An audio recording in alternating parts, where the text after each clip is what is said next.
Welcome back to my channel serial at Malayalam.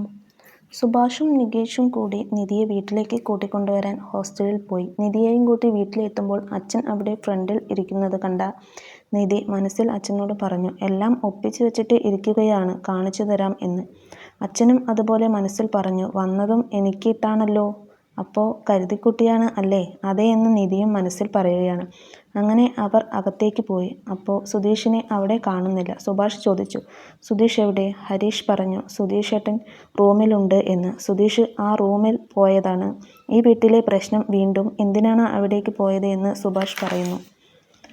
നിധി റൂമിലേക്ക് പോകുന്നു. അവിടെ സുധീഷ് കിടക്കുന്നത് കാണുകയാണ്. നിധിയെ കണ്ടതും സുധീഷ് എണീറ്റ് വന്ന് പറഞ്ഞു, നിധി വന്നോ?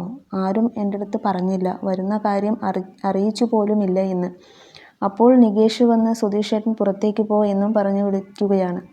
നികേഷിനെ ഒരു തള്ളും കൊടുത്തുകൊണ്ട് സുധീഷ് പുറത്തോട്ട് പോയി. അങ്ങനെ എല്ലാവരും ഭക്ഷണം കഴിക്കാൻ ഇരുന്നു. എന്നാൽ സുഭാഷിനെ ആരും തന്നെ ശ്രദ്ധിക്കുന്നില്ല. നിധി പറയുന്നുണ്ട്, സുധീഷ് വീട് വിട്ട് പോകണം എന്ന്. സുധീഷ് സമ്മതിക്കുകയും ചെയ്യുന്നു. എന്നാൽ സുഭാഷ്, നീ എവിടേക്കും പോകുന്നില്ല, ഇവിടെ തന്നെ ഉണ്ടാവും എന്ന് പറയുന്നു. സുഭാഷ് നിധിയോട് പറയുന്നു, മോള് വന്നതുകൊണ്ടാണ് ഈ വീട് ഒരു വീടായത്. എല്ലാവരുടെ മുഖത്തും ഒരു സന്തോഷവും ഉണ്ടായി. അച്ഛനും അതുപോലെ തന്നെ പറയുന്നുണ്ട്, എല്ലാവർക്കും ഇപ്പോഴാണ് ഒരു സന്തോഷമായത് നീ വന്നതോടുകൂടി. നീ ഇല്ലാതിരുന്നപ്പോൾ ഈ വീട് ഉറങ്ങിയ പോലെയായിരുന്നു എന്ന്.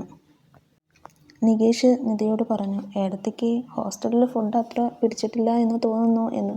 അപ്പോൾ നിധി പറഞ്ഞു, സത്യം അവിടുത്തെ ഫുഡ് തീരെ കൊള്ളില്ല.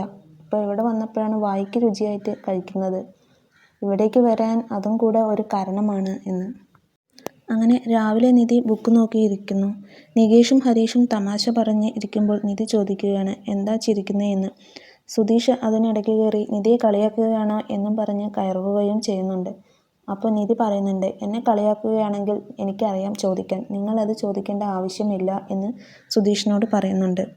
ഞാൻ തിരിച്ചു വരുമെന്ന് നിങ്ങൾക്കെന്താണ് ഇത്ര ഉറപ്പ് എന്ന് നിധി സുധീഷിനോട് ചോദിക്കുമ്പോൾ സുധീഷ് പറയുന്നു, ആ താലിയെ നിധി ബഹുമാനിക്കുന്നത് കൊണ്ടാണ് കഴുത്തിൽ തന്നെ ഇപ്പോഴും ഉള്ളത്. ആ താലി കഴുത്തിൽ കിടക്കുന്നിടത്തോളം നിധി ഇങ്ങോട്ട് തന്നെ വരുമെന്ന്. ഇത്രയും പ്രശ്നമുണ്ടായിട്ടും നിധി താലി അഴിച്ചു മാറ്റിയില്ലല്ലോ എന്നൊക്കെ. അത് കേട്ടതും നിധിക്ക് ദേഷ്യം വന്നു. താലി അഴിച്ച് സുധീഷിൻ്റെ കയ്യിൽ കൊടുത്തിട്ട് പറഞ്ഞ്, ഇത് കഴുത്തിൽ കിടന്നപ്പോൾ വെറും ഒരു ചെയിനല്ലേ എന്നേ വിചാരിച്ചുള്ളൂ, താലിയുടെ കനമുണ്ടെന്ന് ഓർത്തില്ല. ഇത് സൂക്ഷിച്ചു വെച്ചോളൂ എന്ന് പറഞ്ഞുകൊണ്ട് നിധി അകത്തേക്ക് പോയി. സുഭാഷും നികേഷും ഹരീഷും സുധീഷിനെ വഴക്ക് പറഞ്ഞു, വല്ല ആവശ്യമുണ്ടായിരുന്നോ എന്ന്. അപ്പോൾ സുധീഷ് പറഞ്ഞു, നിധി ഇങ്ങനെ ചെയ്യുമെന്ന് വിചാരിച്ചില്ല. സുധീഷ് എല്ലാവരോടും പറഞ്ഞു. അധികം വൈകാതെ നിധി തന്നെ ഈ താലി വാങ്ങി കഴുത്തിൽ അണിയുമെന്നും പറഞ്ഞ് സുധീഷ് വീടിന് പുറത്തേക്ക് പോയി.